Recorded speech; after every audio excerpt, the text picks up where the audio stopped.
Sorak-sorai dan lambaian tangan hadirin memenuhi seisi ruangan lelang. Pemandu lelang mulai kewalahan mengatur situasi. Rupanya, di atas meja sudah terpampang tanah termahal di dunia yang harganya sekitar 130 triliun rupiah. Nilai pastinya memang sulit ditaksir sih, tapi barang lelang ini bukanlah sembarang tanah, karena berasal dari Mars. Untuk mengangkut tanah mewah ini menuju bumi, para ahli perlu menghabiskan waktu selama 10 tahun, biaya triliunan rupiah, dan mengirim 3 misi luar angkasa berturut-turut. Malahan misi pertamanya sudah dimulai loh. Pada tanggal 30 Juli 2020, roket Atlas V sekali pakai diluncurkan dari permukaan bumi menuju Mars dengan biaya kurang lebih sebesar 1,6 triliun rupiah. Roket ini membawa rover Perseverance dan drone Ingenuity. Setelah menempuh perjalanan selama sekitar 7 bulan, Atlas V akhirnya sampai di tujuan pada tanggal 18 Februari 2021. Saat diluncurkan ke atmosfer Mars, kedua wahana robot ini diangkut di dalam kapsul yang melesat dalam kecepatan super ngebut. Bagian bawah kapsul juga dilindungi oleh perisai panas agar kargo berharganya nggak terbakar oleh suhu tinggi.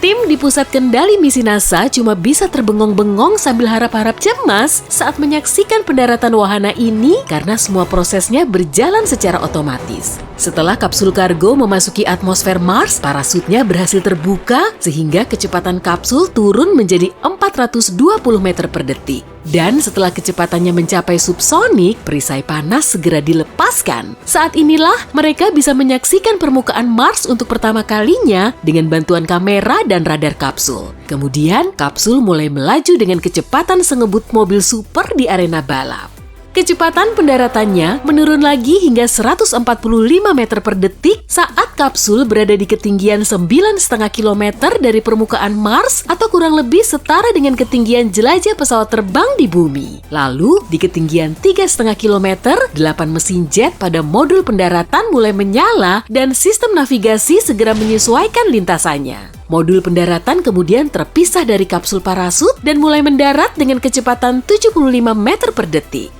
Seluruh tim di pusat kendali misi NASA mengharapkan pendaratan ini berjalan dengan mulus. Sampailah di ketinggian 300 meter dengan laju pendaratan 30 meter per detik. Setelah terbang 20 meter di atas permukaan Mars, sistem Sky Crane mulai menurunkan rovernya dan Perseverance mulai mengeluarkan 6 roda mirip-mirip seperti pesawat sebelum mendarat. Roda rover terus mendekati permukaan Mars. Ya, tinggal beberapa meter lagi. Kemudian, touchdown. Perseverance mulai melepas sambungan kabel Sky Crane dan seluruh tim yang menyaksikan dari bumi bersorak-sorai penuh sukacita.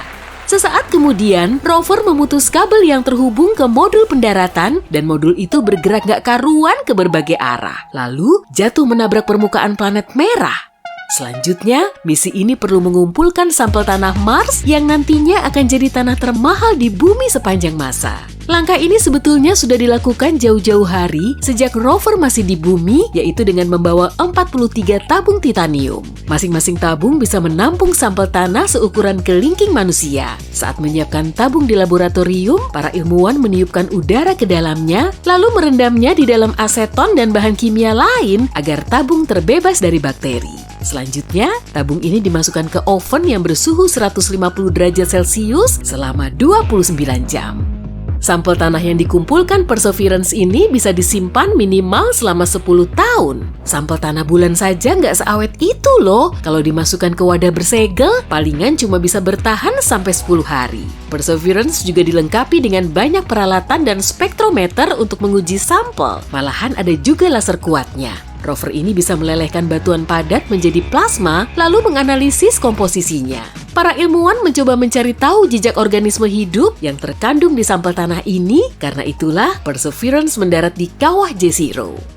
Kawah ini seluas Great Salt Lake dan dulunya sudah dipenuhi air, bahkan di sana juga ada palung kering dan sedimen tanah liat. Makanya ilmuwan sangat yakin kalau area ini dulu pernah diselimuti air. Selain itu, karena air merupakan komponen dasar dari semua kehidupan, mereka terus berupaya mencari jejaknya.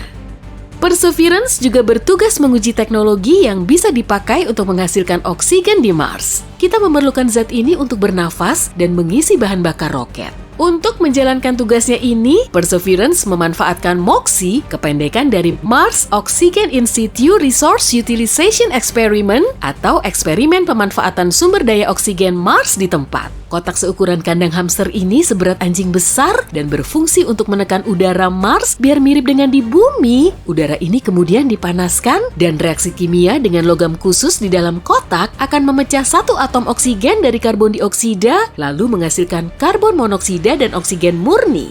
Kalau teknologi ini berhasil diterapkan, skalanya akan ditingkatkan sampai 200 kali lipat sehingga para astronot bisa menghirup cukup oksigen di planet merah. Lalu kembali lagi ke bumi. Para ahli harus merogoh kocek sampai 40 triliun rupiah untuk membuat desain, konstruksi, dan merawat rover ini. Menurut rencana, Perseverance akan mengumpulkan sampel tanah dan batu di Mars hingga tahun 2023. Caranya dengan meletakkan tabung tertutup di permukaan Mars dan setelah semuanya terkumpul selama 10 tahun, rover lain akan menyusul. Untuk mewujudkan misi baru, ilmuwan perlu mengucurkan biaya sampai triliunan rupiah, lalu menunggu selama 7 bulan hingga rovernya mendarat di Mars. Prosesnya juga pasti sangat rumit. Rover sederhana ini kemungkinan akan dilengkapi dengan roda besar yang bisa dipakai untuk menjelajahi bukit Mars. Sumber listriknya berasal dari panel surya raksasa. Rover ini akan mengambil semua sampel yang dikumpulkan Perseverance, lalu menaruhnya di wadah seukuran bola basket. Setelah itu, sampel ini akan dibawa roket yang akan mendarat di Mars. Di tahap selanjutnya, wahana ini perlu mengirimkan hasil temuannya ke bumi. Roket yang mengangkut sampel tanah dan batuan lepas landas dari Mars, kemudian memasuki orbit. Pesawat antariksa lain sudah siap menunggunya untuk menangkap sampel, lalu menyalakan mesinnya agar bisa kembali ke bumi. Setibanya di bumi, pesawat antariksa ini akan melepas kapsul entry-nya yang terlindung oleh perisai panas dengan wadah sampel. Saat memasuki atmosfer bumi, kapsul ini akan terus memanas karena bergesekan dengan udara. Tapi, perisainya akan melindungi sampel, sedangkan kapsulnya mendarat di kawasan Utah. Seluruh misi pengiriman sampel ini diperkirakan akan berlangsung sekitar 5 tahun.